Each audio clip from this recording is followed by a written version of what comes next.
بسم الله الرحمن الرحيم.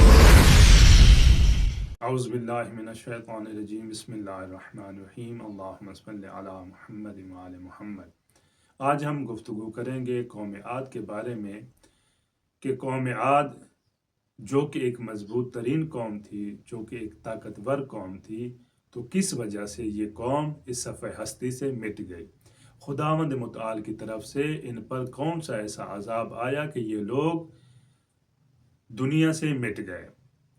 جب حضرت ہود علیہ السلام کو خداوند متعال نے حکم دیا، پیغام دیا کہ اے میرے نبی، جاؤ ان لوگوں تک میرا پیغام پہنچاؤ، ان کو توحید کی دعوت دو، ان کو حق کی دعوت دو، اور حضرت ہود علیہ السلام اس قوم کے پاس جاتے ہیں اور اس قوم کو تبلیغ کرتے ہیں، پیغام دیتے ہیں خداوند متعال کا۔ یہ قوم نافرمانی کرتی ہے اور حضرت ہود علیہ السلام کی تکذیب کرتی ہے۔ ایک دن حضرت ہود علیہ السلام اس قوم کو تبلیغ کر رہے تھے کہ اس قوم میں سے کچھ لوگ ایسے تھے جو حضرت ہود علیہ السلام کے پاس آتے ہیں اور حضرت ہود علیہ السلام کا گلا دبانا شروع کر دیتے ہیں، یہاں تک کہ حضرت ہود علیہ السلام بے ہوش ہو جاتے ہیں اور ایک دن پورا بے ہوش رہے۔ اس کے باوجود بھی خداوند متعال نے ارشاد فرمایا، میرے نبی اس قوم کو حق کی تبلیغ کرتے رہیں۔ جب بھی حضرت ہود علیہ السلام اس قوم کے پاس جاتے تھے، حق کی تبلیغ کرنے جاتے تھے، تو یہ قوم حضرت ہود علیہ السلام کی تکذیب کرتی تھی۔ پھر حضرت ہود علیہ السلام ان کے سامنے جب قوم نوح کے عذاب کا ذکر کرتے تھے تو یہ قوم کہتی تھی کہ ہمارے خدا قوم نوح کے خداؤں سے بہتر ہیں، ہمارے خدا قوم نوح کے خداؤں سے طاقتور ہیں، یہ ہمیں بچا لیں گے، ہمیں کسی اور خدا کی ضرورت نہیں ہے۔